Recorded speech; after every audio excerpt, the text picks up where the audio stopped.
Shalom bagi semua pemirsa dimanapun Anda berada. Damai sejahtera Kristus Yesus bagi kita semua. Memasuki pertengahan tahun 2020 ini, dengan segala situasi dan kondisi yang ada, tetaplah percaya bahwa Tuhan berdaulat atas alam semesta. Beberapa informasi akan kami hadirkan untuk Anda. Mari ikuti ibadah pendalaman Alkitab online yang diadakan setiap Jumat jam 5:30 sore di channel YouTube @GPTKO Semarang. Hai Inspiration People, jangan lupa untuk mengikuti iGen Online Service setiap Sabtu jam 5 sore di YouTube channel Generasi Inspirasi. God bless. Hai Namba Kids, bersukacita memuji Tuhan yuk bersama Kak Era, Maureen, dan Kak Titin di ibadah Namba online Minggu jam 10 pagi di YouTube Namba Kids Church atau jam 11 siang di IGTV @NambaKC. God bless you. Penyaluran kolekte maupun persembahan lainnya dapat dilakukan melalui transfer ke nomor rekening gereja dengan nomor 0097 072 071 atas nama Megawati dan Li Irwan D, atau dengan scan QR Code berikut ini. Atau juga bisa melalui kotak persembahan yang tersedia dengan jadwal berikut. Gajah Mada setiap hari Senin sampai Jumat jam 9 sampai 12 siang di basement Ruang Kaca. Tanah Mas setiap hari Kamis jam 12 sampai 2 siang dan Minggu jam 10 sampai 12 siang di kantor Gembala Wilayah Tanah Mas. Dan Puri Anjas Moro setiap hari Minggu jam 10 sampai setengah 12 di lobi pintu utama gereja. Ibadah online masih akan kita jalani sembari mempersiapkan hal-hal yang penting untuk diperhatikan dalam pelaksanaan yang akan datang. Tetaplah semangat untuk mencari hadirat-Nya, karena Tuhan yang kita sembah tidak pernah meninggalkan umat-Nya yang setia kepadanya. Sebentar lagi ibadah kita akan mulai. Persiapkan roti dan anggur untuk perjamuan suci yang akan kita laksanakan di akhir ibadah ini. God bless you.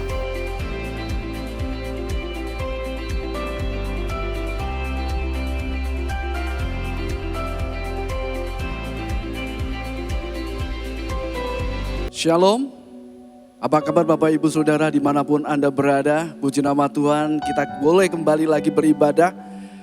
Saat ini kita mau tinggikan Tuhan kita karena Dia Allah kita, Dia Raja kita. Kita perlu mengucap syukur karena segala apa yang dilakukan Tuhan kita. Amin. Bersyukurlah bagi Tuhan kita. Yes. Haleluya.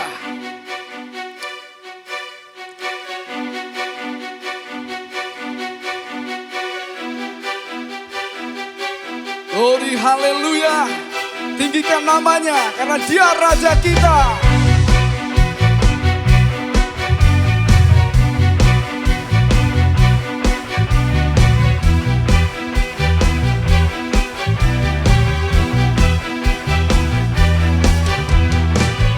Bersyukurlah kepadanya, bawalah pujian baginya, karena Dia Raja, Dia yang perkasa.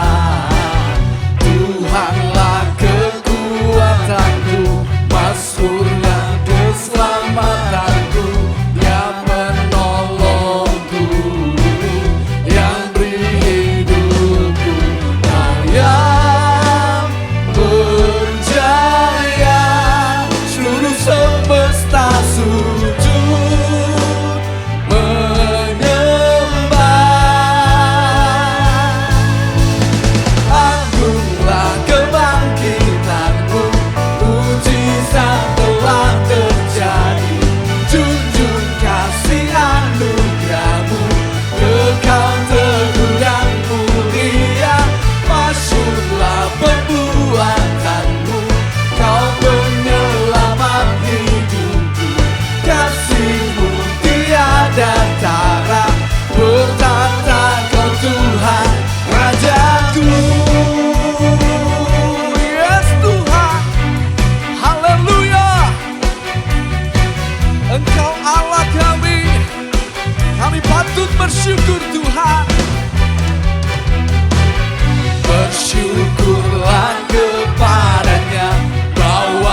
kekuatanku. Amin. Yes Tuhan, ya penolongku, yang beri hidup. Kau yang berjaya, seluruh semesta sujud menyembah. Yes, haleluya. Agunglah kebangkitanmu, mujizat telah terjadi. Junjung kasih anugerahmu, kekal teguh dan mulia. Yes Tuhan, perbuatanmu, kau penyelamat hidupku. Kasih-Mu tiada tara, bertata kau Tuhan Rajaku. Yes Tuhan, haleluya. Agunglah Engkau Tuhan, bersyukurlah kepadanya, bawalah pujian baginya, karena Dia Raja. Oh, yes. Tuhanlah kekuatanku, mazmur dan keselamatanku, Dia penolongku, yang beri hidupku. Kau yang berjaya, seluruh semesta sujud. Yes. Amin. Haleluya. Agunglah kebangkitanmu, mujizat telah terjadi. Junjung kasih anugerahmu, kekal teguh dan mulia. Amin. Masyurlah perbuatanmu, kau penyelamat hidupku. Amin. Kasih-Mu tiada tara, bertata kau Tuhan Rajaku. Yes Tuhan, bertatalah Engkau Yesus. Haleluya. Terima kasih Tuhan.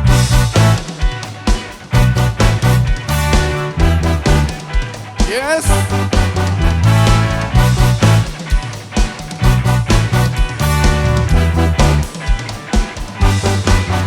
Kau yang berjaya, seluruh semesta sujud. Amin.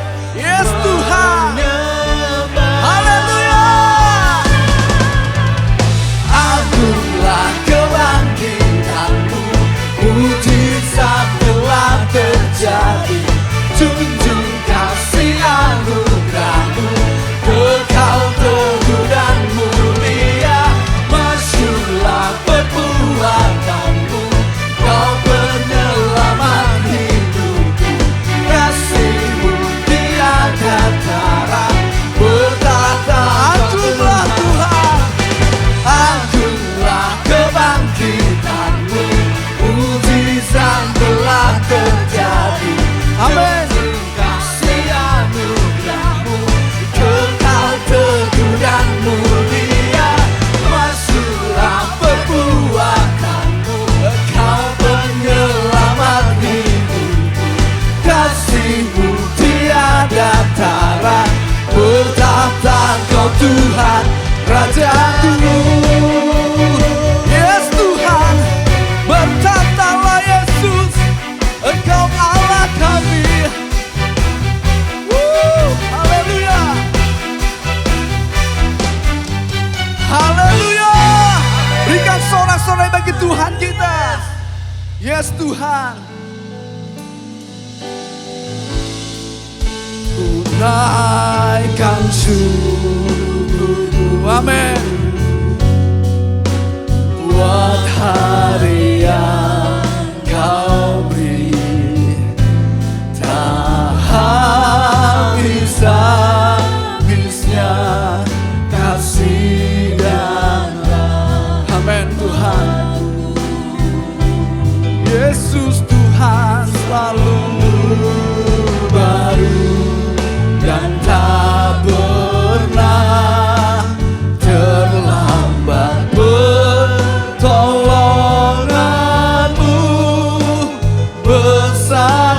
setiamu di sepanjang hidupku. Yes Tuhan, katakan Bapa, Bapa,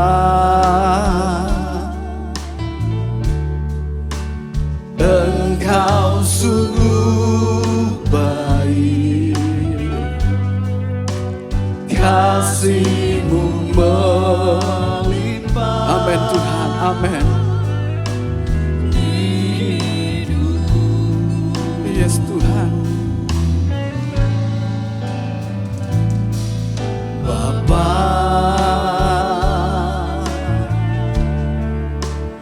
ku berterima kasih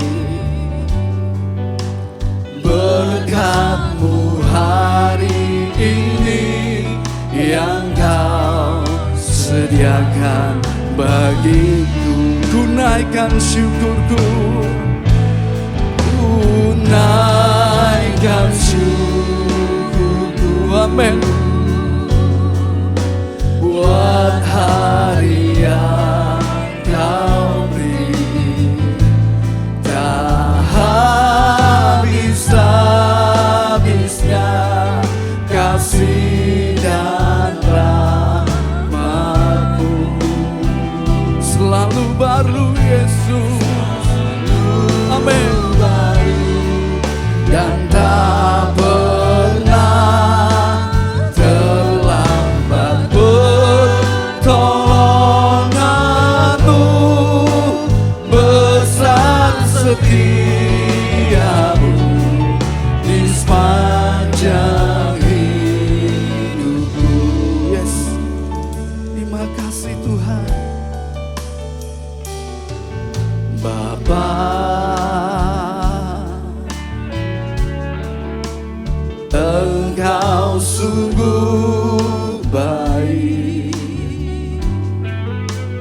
kasih-Mu melimpah di hidupku.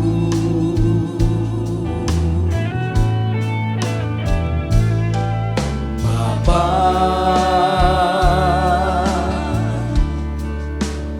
ku berterima kasih berkat-Mu hari ini yang Kau sediakan bagiku. Ku naikkan syukurku, angkat tanganmu, ku naikkan syukurku. Nyatakan ini pada Tuhan kita, buat hari yang Kau beri. Tak habis-habisnya kasih dan rahmat-Mu. Yes, amin, amin Tuhan.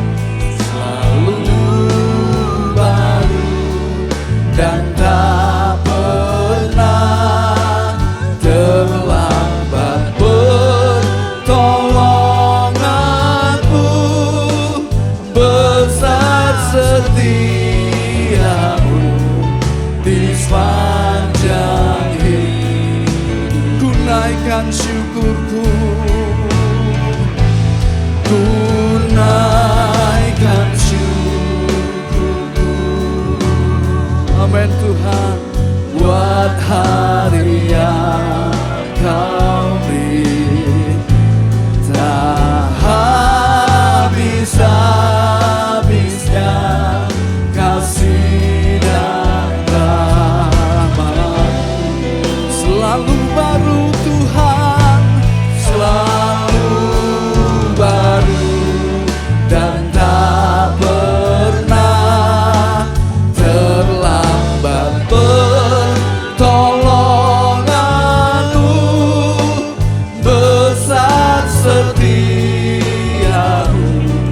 di sepanjang hidup. Besar setiamu Tuhan, besar setiamu, besar setiamu, besar setiamu, amin.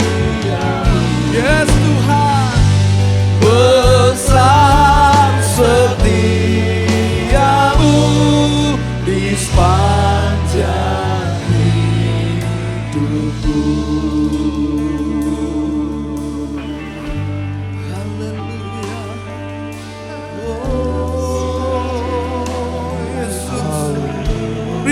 kasih. Haleluya.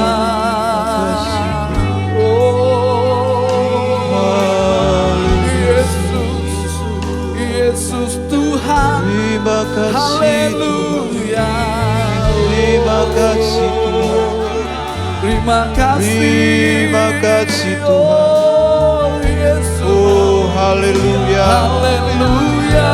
Terima kasih Tuhan.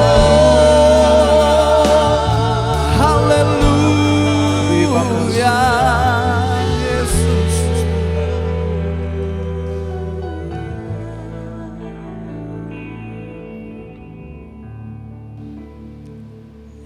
Bapa, kami mengucap syukur untuk sore hari ini. Kami boleh kembali beribadah meskipun masih dengan cara online. Kami percaya Engkau hadir, baik kami yang di ruang live streaming, maupun kami yang ada di rumah atau dimanapun kami berada.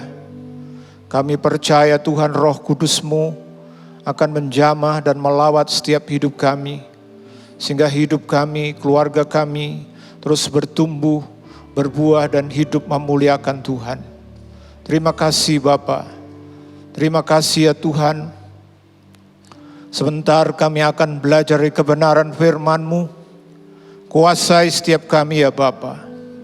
Terima kasih Tuhan. Kami mengucap syukur sore hari ini. Di dalam nama Tuhan Yesus kami berdoa. Amin. Shalom. Puji Tuhan, sore hari ini kita boleh kembali bersekutu. Mari kita akan belajar firman Tuhan yang saya beri judul segala sesuatu mendatangkan kebaikan. Kita akan buka Alkitab kita di dalam kitab Roma pasal yang ke-8.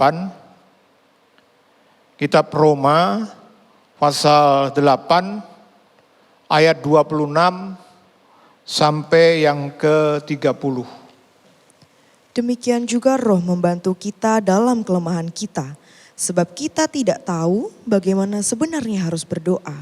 Tetapi Roh sendiri berdoa untuk kita kepada Allah dengan keluhan-keluhan yang tidak terucapkan. Dan Allah yang menyelidiki hati nurani mengetahui maksud Roh itu, yaitu bahwa Ia sesuai dengan kehendak Allah berdoa untuk orang-orang kudus. Kita tahu sekarang bahwa Allah turut bekerja dalam segala sesuatu untuk mendatangkan kebaikan bagi mereka yang mengasihi Dia, yaitu bagi mereka yang terpanggil sesuai dengan rencana Allah. Sebab semua orang yang dipilihnya dari semula, mereka juga ditentukannya dari semula untuk menjadi serupa dengan gambaran anaknya, supaya ia, anaknya itu, menjadi yang sulung di antara banyak saudara. Dan mereka yang ditentukannya dari semula, mereka itu juga dipanggilnya. Dan mereka yang dipanggilnya, mereka itu juga dibenarkannya. Dan mereka yang dibenarkannya, mereka itu juga dimuliakannya. Saudara, mungkin kita akan mulai dengan sebuah pertanyaan. Kalau saudara mendengar judul khotbah kita hari ini yang mengatakan segala sesuatu mendatangkan kebaikan. Kita mungkin bertanya, apakah benar segala sesuatu mendatangkan kebaikan? Apalagi di masa COVID-19 ini. Di masa pandemik COVID-19 ini, kita mungkin berpikir apakah benar pandemik 19 ini mendatangkan kebaikan? Karena faktanya ada hal-hal yang buruk terjadi saat ini. Seperti misalnya kematian gara-gara COVID-19 per Selasa 2 Juni, itu di seluruh dunia ada 377.437 orang. Wah, ini sebuah kematian yang luar biasa.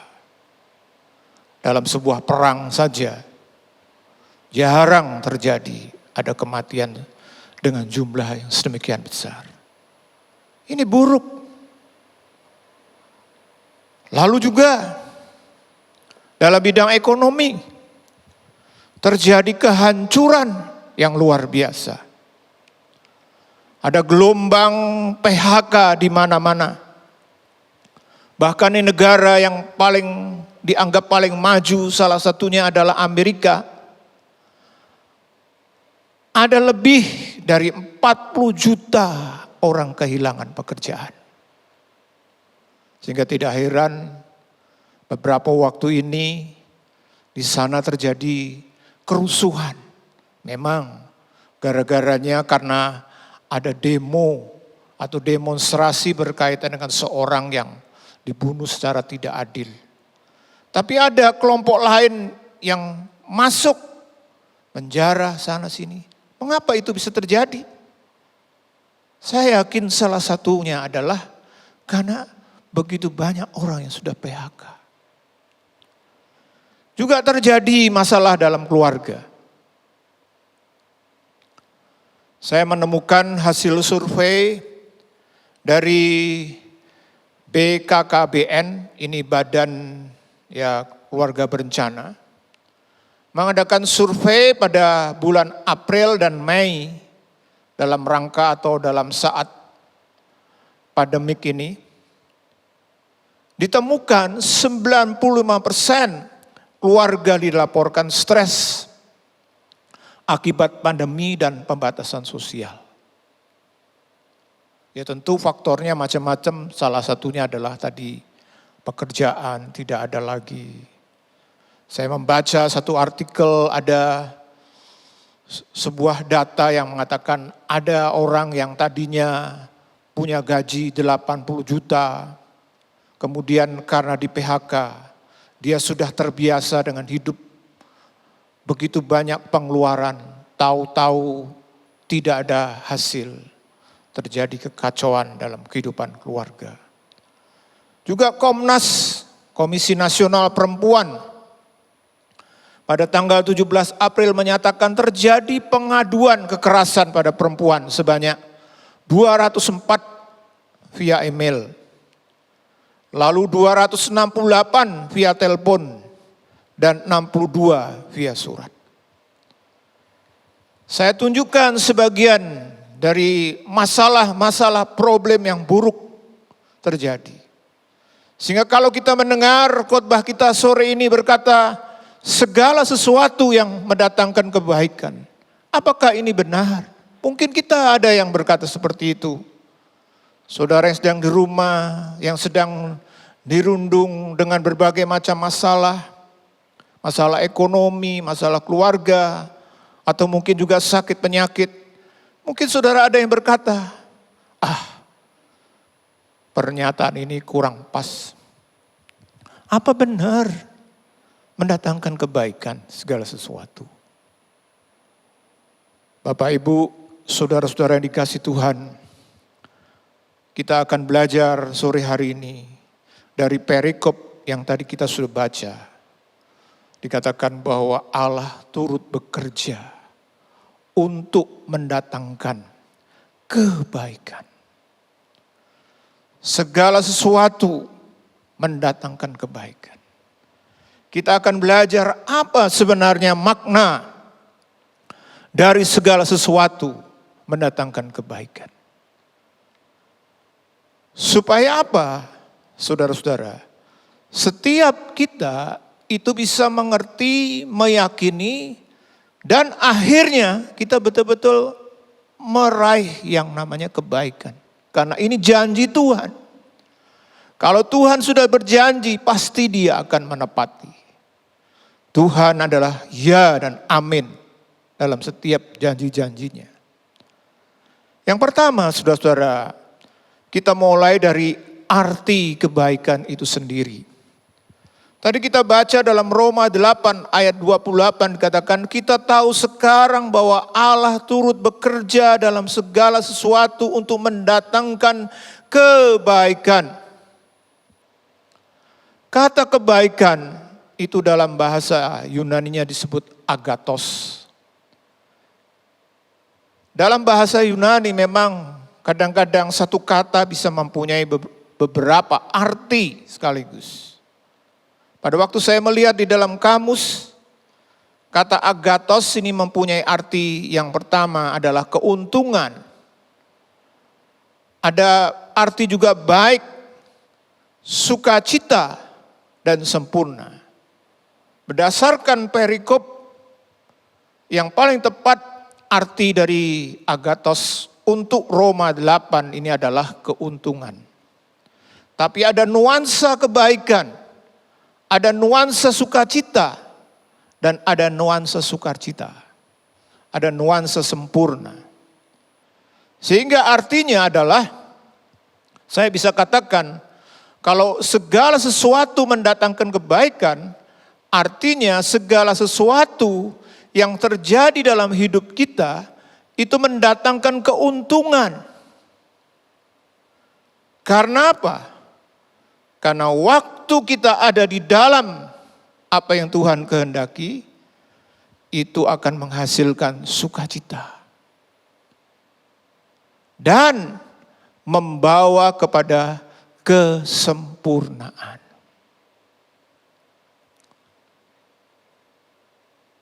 Kalau kita menemukan arti ini, mungkin kita lebih menjadi bingung. Baik aja, mungkin tidak.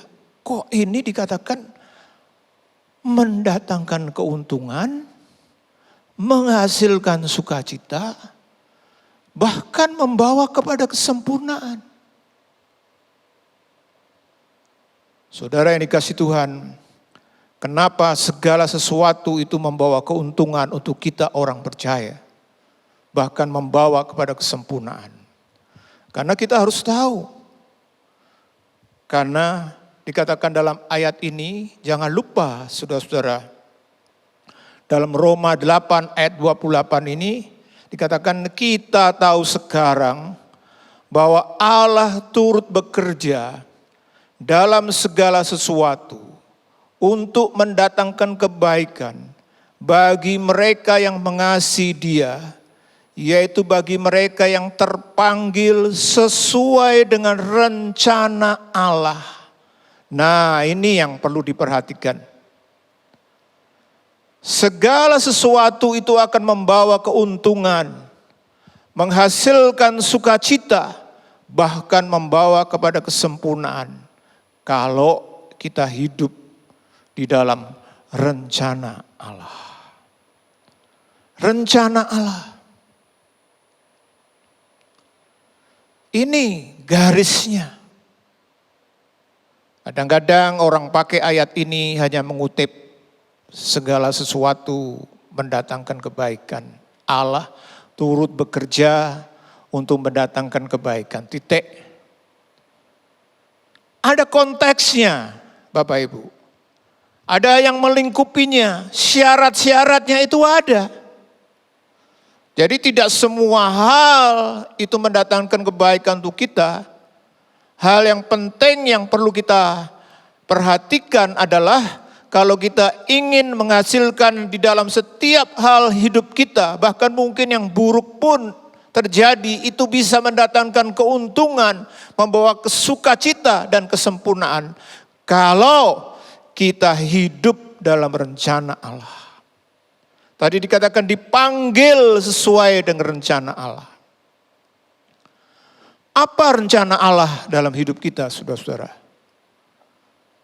Nah, kalau kita baca tadi dalam Roma 8, ayat yang ke-29 dikatakan, sebab semua orang yang dipilihnya dari semula, mereka juga ditentukannya dari semula untuk menjadi serupa dengan gambaran anaknya, supaya ia, anaknya itu menjadi yang sulung di antara banyak saudara. Saudara perhatikan, dikatakan ayat 29, sebab semua yang dipilihnya, dikatakan ditentukan dari semula. Dalam istilah teologi disebut predestinasi. Ada banyak orang meyakini predestinasi atau dipilih sebelum dunia dijadikan untuk menjadi anaknya. Itu untuk orang per orang. Di dalam ayat ini sebenarnya, kalau kita baca apalagi di dalam kata aslinya, itu jelas bersifat jamak. Artinya apa, saudara-saudara? Artinya adalah bahwa yang dipredestinasi, dipilih sebelum dunia dijadikan, itu bukan orang per orang, tapi kelompok orang. Dalam hal ini siapa? Tubuh Kristus, gereja yang ditetapkan untuk menjadi serupa dengan Kristus. Tadi dikatakan dalam ayat 29. Ini yang dipredestinasikan, yang dipilih dari semula. Maka dari itu, kalau kita ingin masuk dalam rencana Tuhan, kita harus menjadi bagian dari gerejanya. Sehingga kalau kita baca di dalam ayat selanjutnya, itu caranya dikatakan, dan mereka yang ditentukannya dari semula, mereka itu dipanggilnya. Dan mereka yang dipanggilnya, dikatakan mereka dibenarkannya. Dan mereka yang dibenarkannya, mereka itu juga dimuliakannya. Saya tunjukkan gambar ini, saudara-saudara. Jadi yang dipredestinasikan atau yang dipilih dari semula sebelum dunia dijadikan itu apa? Kristus atau tubuh Kristus, gereja ini. Ini yang dipredestinasikan. Ini yang ditentukan dari semula. Sehingga kalau kita mau masuk dalam ketetapan rencana Allah, prosesnya dikatakan tadi, siapa yang ditentukan, dia harus mulai mengalami yang namanya dipanggil. Dipanggil, ada respon panggilan.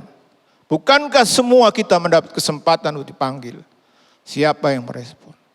Pada waktu kita dipanggil, kita beriman di dalam Tuhan, oleh karena anugerahnya kita mengalami pengalaman dibenarkan.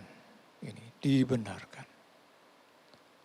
Tapi dikatakan tadi, yang dipanggil kemudian dibenarkan, dialah yang dimuliakan. Nah, inilah saudara-saudara, ini rencana Allah dalam hidup kita. Pada waktu kita mulai dipanggil, kita merespon, kita dibenarkan, kita masuk dalam rencana Allah untuk mengalami kemuliaan. Ini rencana Allah atas hidup kita. Kita semua dimuliakan untuk menjadi serupa dengan Kristus. Tapi saya sengaja pakai proses titik-titik ini. Kenapa? Justru disinilah perjuangan dan medan pergumulan kita. Disinilah dimana kita perlunya Allah bekerja. Maka dari itu, dari dibenarkan sampai dimuliakan, itu sebuah perjalanan. Tapi kita tidak perlu takut. Kalau saudara dan saya sudah ada di dalam rencana Allah, dipanggil, dipilih, dibenarkan, kemudian kita disiapkan untuk mulia. Ini rencana Tuhan atas setiap hidup kita. Menjadi serupa dengan Kristus mulia. Namun ini sebuah perjalanan. Yang di dalam perjalanan itu kadang-kadang bisa terputus. Bisa mengalami pergumulan. Nah, disinilah saudara-saudara, kita perlu pada waktu kita ada di dalam jalan kemuliaan, Allah turut bekerja untuk mendatangkan kebaikan dalam segala sesuatu. Pada waktu saudara dan saya hidup di dalam rencana Tuhan, di mana setiap kita dipanggil, lalu dibenarkan, dan kita mulai mengarah kepada hidup dimuliakan. Itu akhir yang Tuhan ingin kerjakan. Untuk bisa mencapainya, Allah turut bekerja. Tadi dikatakan dalam ayat 28, kita tahu sekarang bahwa Allah turut bekerja. Kapan Allah turut bekerja? Pada waktu kita ada di dalam rencananya Tuhan. Kita sudah dibenarkan, kita sudah diselamatkan, dan kita terus bergerak untuk menuju kepada kemuliaan yang Tuhan sediakan. Untuk mencapainya, Tuhan tahu kita tidak mampu sendiri. Makanya Dia turut bekerja. Bekerja dengan apa? Kalau saudara baca tadi dalam ayat 26 dan 27, melalui Roh Kudus-Nya. Roh Kudus di dalam ayat yang ke-20 dikatakan, demikian juga Roh membantu kita dalam kelemahan kita. Sebab kita tidak tahu bagaimana sebenarnya harus berdoa. Tapi Roh sendiri berdoa untuk kita kepada Allah dengan keluhan-keluhan yang tidak terucapkan. Allah turut bekerja melalui Roh Kudus-Nya. Menolong, mendampingi kita. Dan media utama yang Tuhan ingin kita ada di dalamnya supaya kita bisa mengalami pengalaman pertolongan Tuhan. Allah turut bekerja melalui Roh Kudus-Nya. Itu doa. Doa adalah media utama di mana kita bisa masuk dalam pengalaman pertolongan Tuhan. Kita minta Roh Kudus-Nya. Dan kita harus berdoa di dalam Roh, supaya Roh Kudus itu yang memimpin doa. Karena dikatakan juga dalam ayat 27, dan Allah menyelidiki hati nurani, mengetahui maksud Roh itu, bahwa Ia sesuai dengan kehendak Allah, berdoa untuk orang-orang kudus. Bapak, Ibu, Saudara yang dikasihi Tuhan, kita patut bersyukur kepada Tuhan. Memang kita lemah, tapi Tuhan yang sudah menaruh kita di dalam jalan yang namanya rencana Allah untuk menjadi mulia. Dia turut bekerja tiap kali. Bahkan di saat-saat yang paling buruk mungkin kita sedang alami, kita harus percaya Allah turut bekerja. Caranya gimana? Dia mengirimkan penolong, Roh Kudus. Dan kita bisa masuk dan mengalaminya melalui doa-doa kita. Kita minta Roh Kudus terlibat dalam setiap doa kita. Kan dikatakan tadi Roh Kudus berdoa untuk orang-orang kudus. Nah, ini yang menyebabkan saudara-saudara, dalam setiap apa yang kita alami, itu selalu mendatangkan keuntungan. Namun, seperti tadi saya katakan, ada peran dari kita. Allah turut bekerja, lalu peran kita apa? Kalau saudara baca dalam ayat 28 tadi dikatakan, kita tahu sekarang bahwa Allah turut bekerja dalam segala sesuatu untuk mendatangkan kebaikan bagi mereka yang mengasihi Dia. Ini respon kita.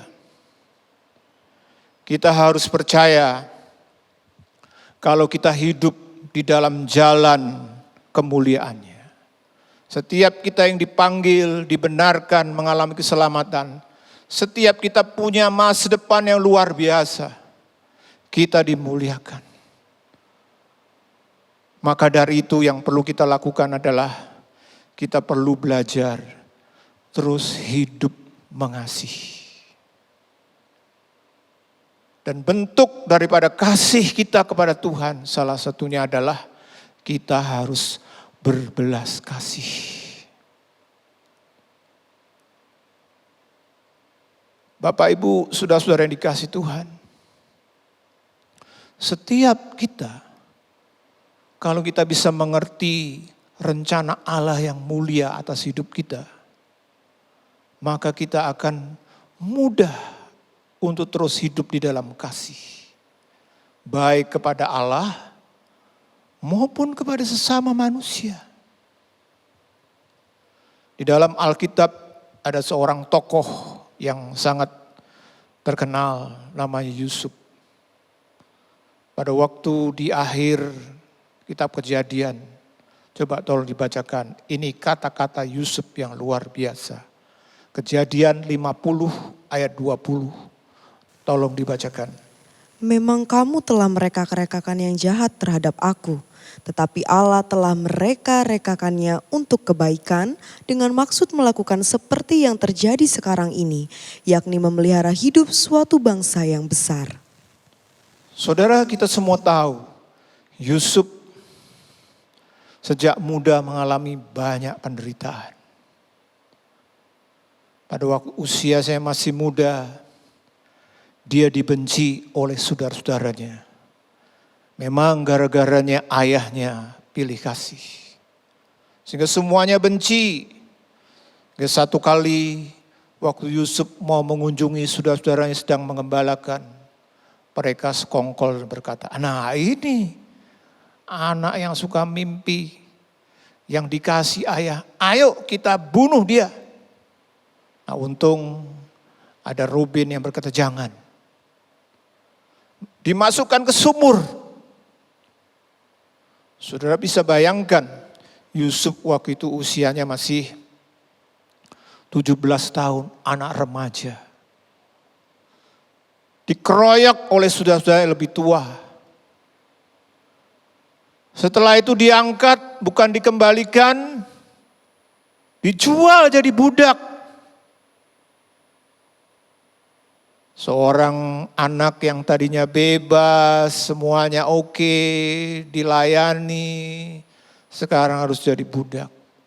Tapi kita baca dalam Alkitab, Yusuf tetap dalam sikap yang benar. Dia tidak marah, tidak sakit hati, dia tidak jengkel, dia jalani. Bahkan setelah dia jadi budak dari rumah Potifar, difitnah sama istrinya gara-gara dia tidak mau melayani istrinya, masuk penjara. Tapi kalau saudara perhatikan Yusuf dari fase ke fase yang buruk, bahkan lebih buruk, dia tetap sikapi dengan hati yang benar. Dia tetap jadi berkat. Waktu jadi budak di rumah Potifar, dia tetap jadi berkat. Dia punya kasih. Pada waktu di penjara pun karena fitnah dia seharusnya tidak terima, marah, mungkin protes, sakit hati. Tapi enggak, Yusuf tetap berbuat baik, menolong juga sesama napi melalui mimpi yang dia jelaskan.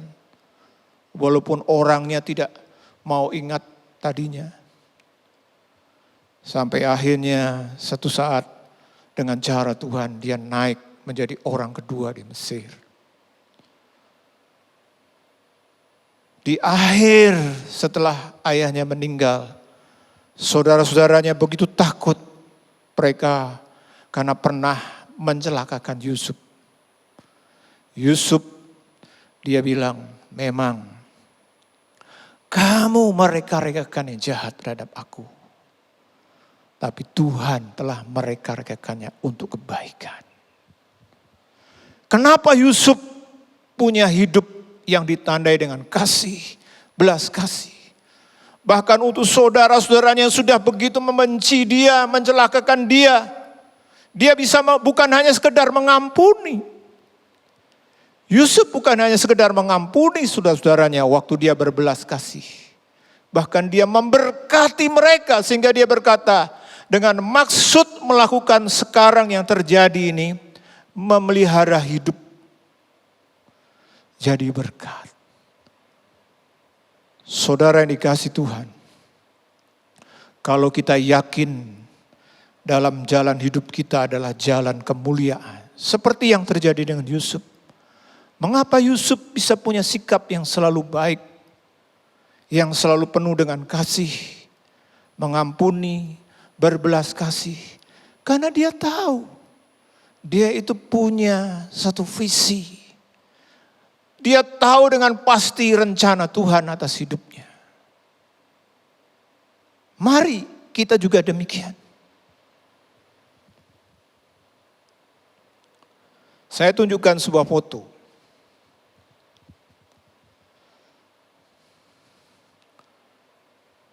Saya tidak bisa membayangkan karena saya dan sebagian besar dari kita adalah orang tua yang punya anak. Coba bayangkan kalau kita punya anak lahir dalam kondisi tanpa tangan, tanpa kaki. Wah, jujur saya kalau punya anak seperti ini mungkin sulit untuk menerima secara mudah. Bagi orang tua yang punya anak seperti ini saja, itu tidak mudah menerima. Apalagi si anak yang mulai tumbuh, oke lah kalau mungkin umurnya 1 tahun, 2 tahun dia belum bisa mengerti, tapi kalau sudah mulai 4, 5 tahun, dia mungkin melihat, loh, saya kok lain. Sulit menerima. Anak ini bernama Nick Fujisik.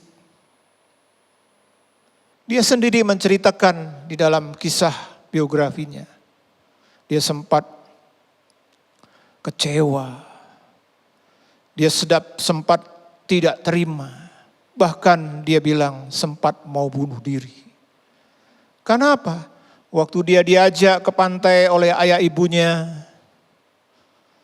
dia melihat yang lain anak normal, lari sana, lari sini, berenang dengan begitu enjoy, digandeng ayahnya. Waktu dia mulai membayangkan, aduh, nanti kalau sudah besar, saya nggak bisa seperti itu. Dia sempat tidak mau terima. Tapi kenapa terjadi perubahan yang luar biasa? Satu kali dia menemukan satu ayat, sehingga dia mengerti. Meskipun dia dalam kondisi yang serba terbatas, si Nick ini, Tuhan punya rencana atas hidupnya yang mulia. Pada waktu dia menemukan ini, saudara-saudara, Nick berubah menjadi orang yang berbeda. Tidak ada mujizat. Bahkan dia pernah waktu itu berdoa, Tuhan buat saya mujizat, tangan saya keluar dengan sendirinya. Kaki saya keluar dengan sendirinya. Nah itu mujizat, dia pernah nantikan itu. Tapi enggak pernah terjadi. Dia tidak pernah mendapat mujizat seperti itu. Tapi waktu itu dia menemukan. Dia tahu, dia yakin.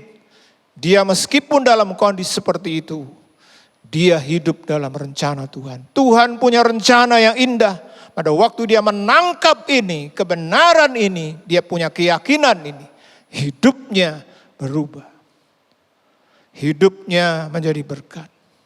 Sudah bisa bayangkan seorang yang tidak punya tangan, tidak punya kaki, bisa punya istri yang cantik, anak 4 lagi, saudara-saudara. Kita aja kadang-kadang yang normal. Saya ingat pernah saya ditanya oleh seorang, Pak, berapa anak Bapak? Saya bilang 3. Hah? Saya pikir hanya itu mungkin, lu kok sedikit? Enggak, saudara. Dia bilang, hah? Kok banyak sekali ya? 3 itu disebut banyak, saudara. Dan memang untuk zaman sekarang ya kan semua serba susah, serba tidak mudah. Ini 4 anaknya. Kenapa saudara-saudara? Bahkan Nick menjadi seorang pengkhotbah yang luar biasa. Dia memberkati begitu banyak orang. Bukan hanya ratusan, bukan hanya ribuan, puluhan ribu, ratusan ribu telah diberkati. Dijamah melalui pelayanannya. Karena hatinya, saudara-saudara, dipenuhi dengan kasih. Dia tidak marah terhadap dirinya sendiri. Makanya dia mengungkapkan sebuah ungkapan yang penting. Dia bilang, you can either be angry for what you don't have, or thankful for what you do have. Kita bisa memilih. Kita bisa marah karena hal-hal yang kita tidak punya. Atau kita bersyukur untuk hal-hal yang kita punya. Kenapa Nick bisa seperti itu? Seperti halnya dengan Yusuf. Karena dia tahu. Dia hidup dalam rencana Tuhan. Dia tahu hidupnya itu mulia. Kita juga demikian. Kalau setiap kita Bapak Ibu dimanapun kita ada. Kita yakin rencana Tuhan dalam hidup kita. Tuhan bekerja. Kita akan terus hidup dengan kasih, berbelas kasih. Puji Tuhan, kita datang pada Tuhan.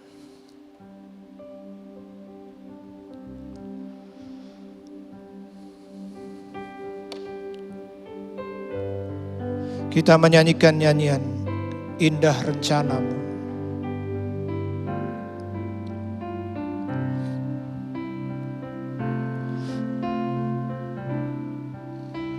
Indah rencanamu Tuhan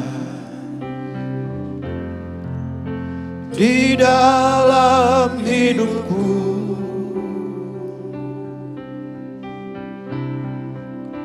Walau ku tak tahu dan ku tak mengerti semua jalanmu.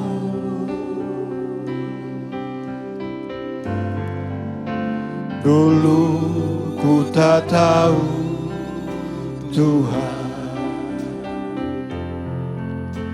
berat ku rasakan,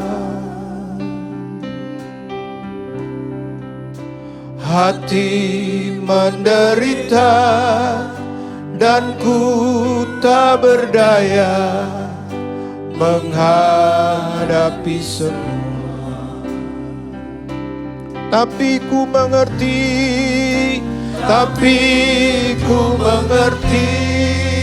sekarang. Kau tolong padaku. Kini ku melihat dan ku merasakan indah rencanamu. Tapi ku mengerti sekarang. Kau tolong padaku. Kini ku melihat dan ku merasakan indah rencana. Bapak Ibu, saudara-saudara yang dikasihi Tuhan, sore ini juga kita masuk dalam perjamuan kudus. Bapak-bapak yang di rumah atau wali keluarga bisa mulai melayani. Ambil roti dan anggur, dibagikan kepada keluarga. Dan mari kalau sudah semua mendapat, kita berdiri bersama-sama.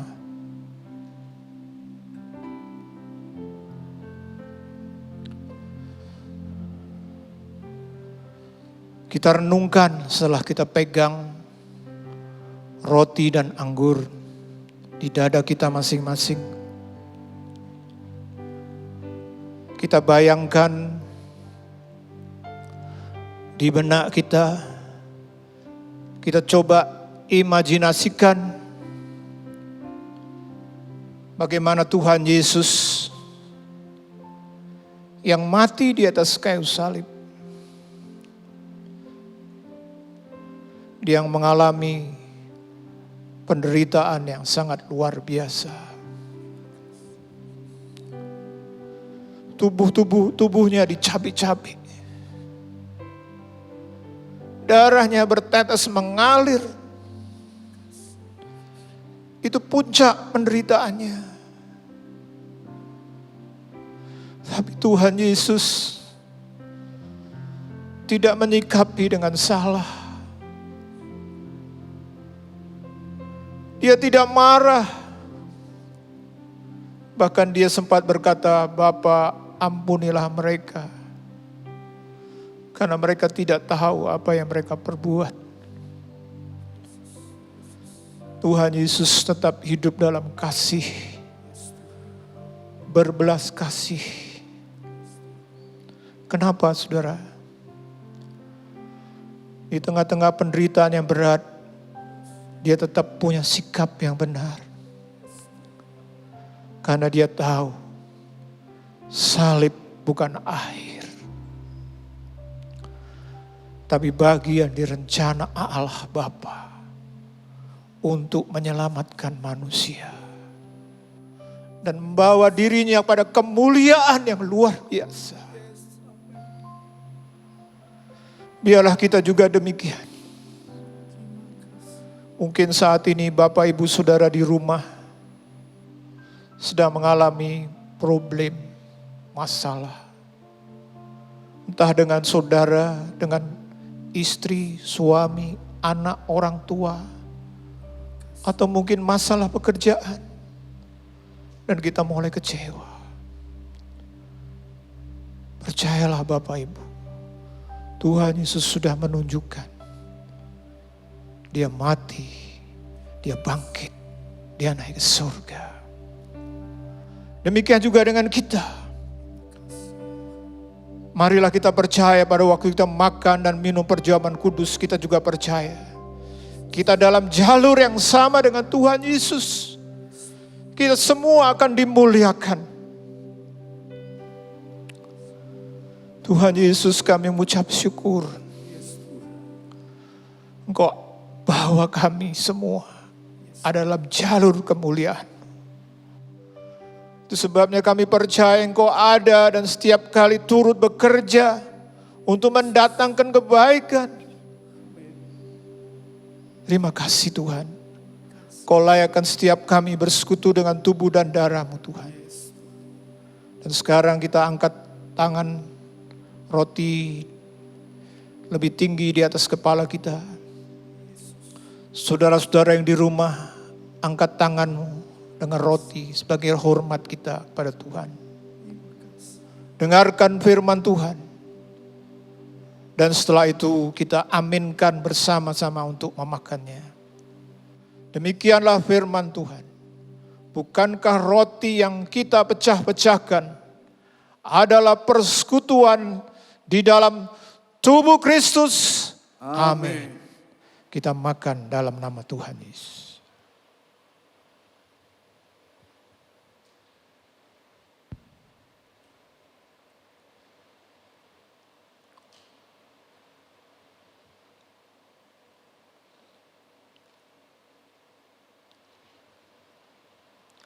Kita angkat cawan lebih tinggi. Firman-Nya berkata, pada waktu malam, Ia mengambil cawan, dan setelah itu Ia berkata, inilah cawan perjanjian baru yang dimeteraikan oleh darahku. Perbuatlah ini setiap kali kamu meminumnya menjadi peringatan akan aku. Kita angkat cawan kita lebih tinggi di atas kepala. sebagai hormat terhadap darahnya. Dengarkan firman Tuhan. Setelah itu kita aminkan bersama-sama. Demikianlah firman Tuhan. Bukankah cawan pengucapan syukur yang atasnya kita mengucap syukur adalah persekutuan di dalam darah Kristus? Amin. Kita minum dalam nama Tuhan Yesus. Kita nyanyikan nyanyi ini, kita percaya ada rencana Tuhan yang indah dalam setiap hidup kita. Indah rencana-Mu Tuhan.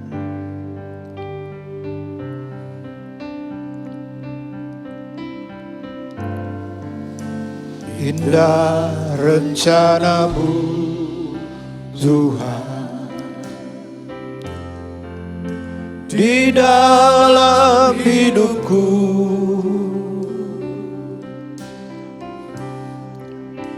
Walau ku tak tahu dan ku tak mengerti semua jalan-Mu. Dulu ku tak tahu Tuhan. Dulu ku tak tahu Tuhan. Haleluya. Berat ku rasakan,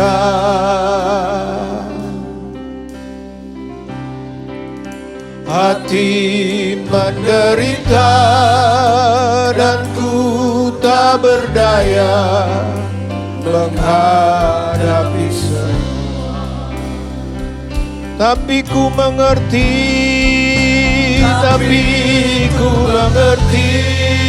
sekarang. Kau tolong padaku. Amin Tuhan. Ini ku melihat dan ku merasakan indah rencana-Mu. Ya, tapi ku mengerti sekarang.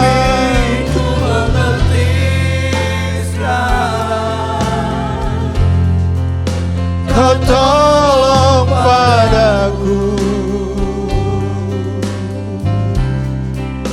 Ini ku melihat dan ku merasakan indah rencana.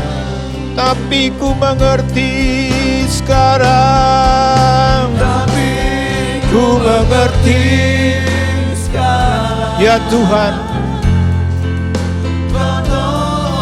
kami percaya Engkau adalah Tuhan yang luar biasa. Oh, kami percaya Tuhan.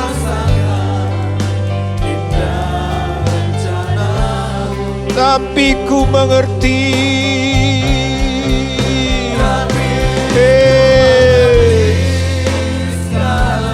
Amin. Kau tolong padaku.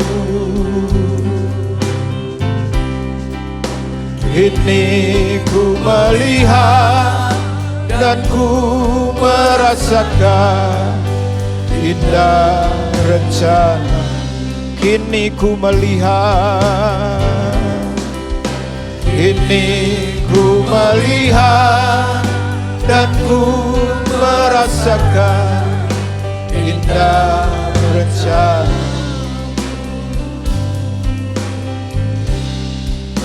Kini ku melihat dan ku merasakan indah rencana.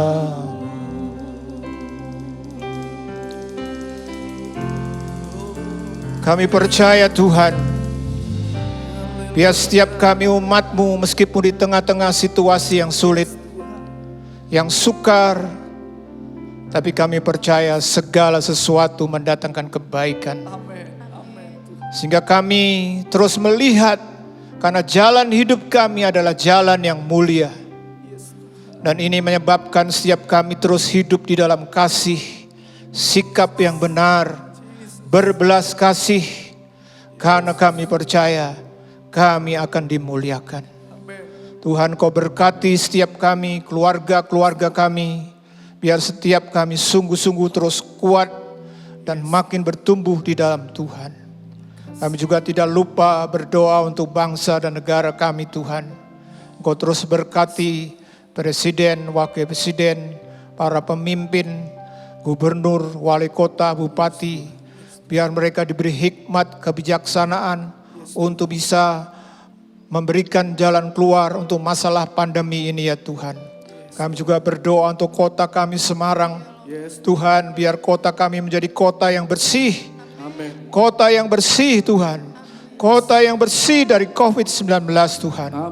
Terima kasih Tuhan. Berkati juga tenaga kesehatan, para dokter, perawat, semua juga jemaat Tuhan. Kalau ada yang sakit, dengan bersekutu dengan tubuh dan darah-Mu, biar kami disembuhkan, kami diberi sehat Tuhan, kami diberi jalan keluar Tuhan. Terima kasih Tuhan, terima kasih. Dan sekarang saudara-saudara, kita angkat tangan kita untuk menerima berkat-Nya. Saudara-saudara, terimalah berkat di dalam kasih karunia Tuhan Yesus Kristus, kasih Allah Bapa, dan dengan persekutuan Roh Kudus, biarlah menyertai saudara semua, mulai malam ini, bahkan sampai Maranatha, Tuhan Yesus datang kedua kali menjemput kita semua. Haleluya. Amin. Tuhan memberkati. Gunung batu, keselamatanku, Allah yang ku percaya dalam setiap langkahku. Sebab itu ku selalu bersyukur. Ku angkat tangan tinggikan nama-Mu. Ku angkat tangan tinggikan nama-Mu. Ku angkat tangan tinggikan nama-Mu.